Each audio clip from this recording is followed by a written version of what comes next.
Welcome to Gibeon Church.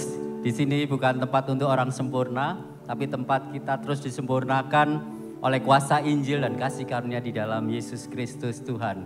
Kita akan bersama-sama merenungkan katekismus. Minggu ini kita masuk pada pertanyaan yang ke-24. Saya akan membacakan pertanyaannya, lalu kita bersama-sama membaca jawaban dan pembacaan ayatnya. Pertanyaannya, apa itu pertobatan? Bertobat berarti kita benar-benar menyadari dan menyesali dosa, semakin membencinya dan meninggalkannya lalu berpaling kepada Tuhan.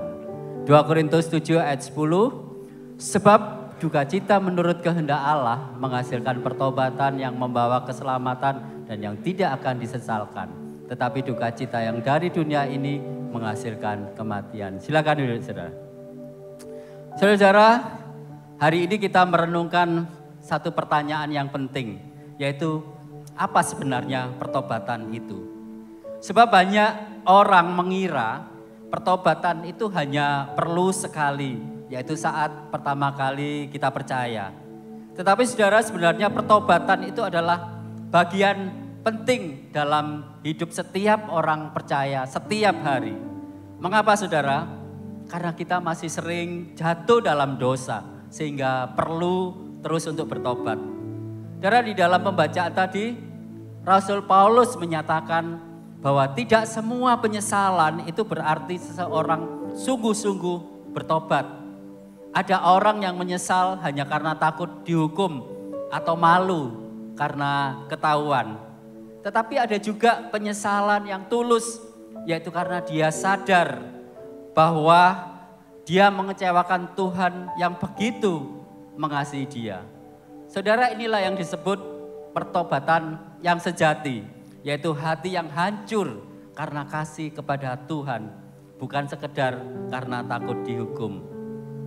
Tetapi saudara, agar kita sungguh-sungguh dapat bertobat, maka kita perlu bertanya dengan jujur, sebenarnya dari apa kita perlu bertobat?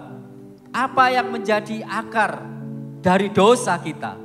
Sebab pertobatan yang sejati bukan hanya tentang menyesali akibat dari dosa, tetapi juga menyentuh akar terdalam dari pemberontakan hati kita terhadap Allah. Lalu apa akar dari dosa? Saudara, dosa itu muncul ketika kita tidak lagi menempatkan Tuhan sebagai yang terutama dalam hidup kita. Dosa itu bukan hanya tentang perilaku yang salah, tetapi tentang kasih yang salah arah. Saudara, saat hati kita lebih mengutamakan hal lain, misalkan harta, kenyamanan, pengakuan orang lain, bahkan diri sendiri, lebih daripada Allah, maka saat itulah kita sedang menyembah berhala. Saudara, firman Tuhan di dalam Keluaran 20 ayat 3 mengatakan, jangan ada padamu Allah lain di hadapanku. Saudara, inilah akar dosa, yaitu hati yang berpaling dari Allah dan mencari kepuasan dari hal-hal selain Dia. Sebab itu saudara, kita perlu datang dalam pertobatan kepadanya dengan hati yang hancur, bukan karena takut dihukum, tetapi karena kita sadar telah melukai kasih-Nya yang besar. Tetapi saudara, pertobatan bukan sekedar berhenti dari kesalahan. Di dalam Alkitab, kata bertobat itu berasal dari kata metanoia, artinya perubahan pikiran dan arah hidup. Jadi pertobatan sejati bukan hanya menjauh dari dosa, tetapi juga mendekat kepada Tuhan.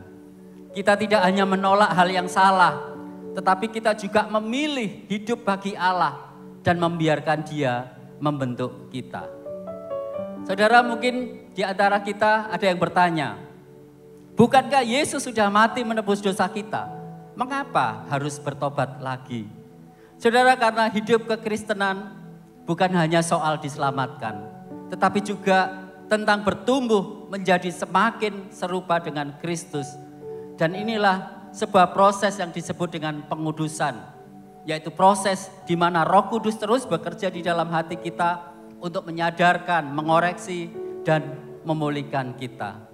Saudara, orang Kristen sejati bukanlah orang yang tidak pernah berdosa, tetapi orang yang hatinya terus-menerus ditarik kembali kepada Tuhan saat ia jatuh.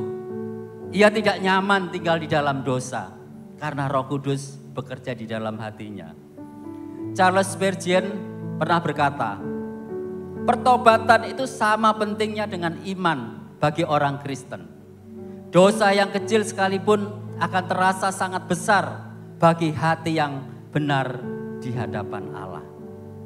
Tetapi saudara, kita juga harus ingat bahwa pertobatan sejati itu tidak bisa dilepaskan dari salib Kristus. Karena apa saudara? Karena salib menunjukkan betapa seriusnya dosa.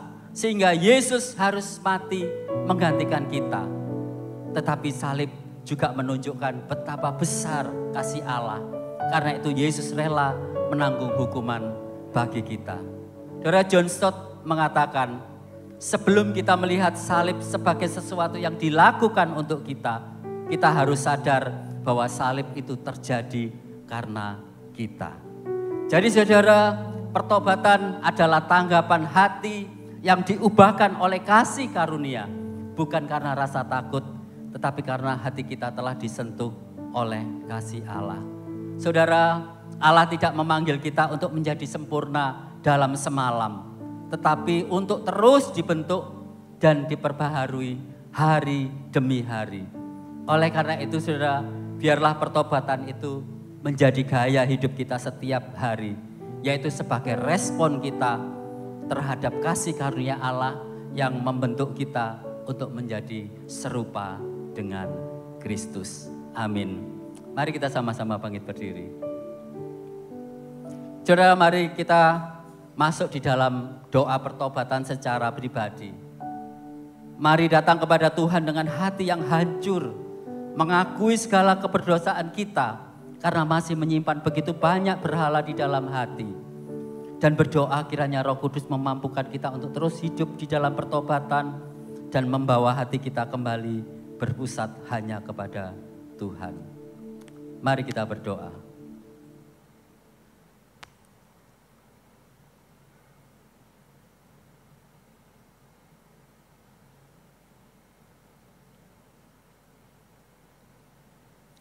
Bapa, saat ini kami datang kepadamu dengan hati yang hancur.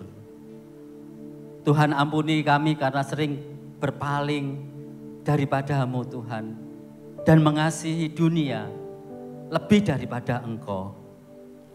Tuhan, kuduskanlah hati kami dan bentuk kami untuk kembali sesuai dengan kehendak-Mu.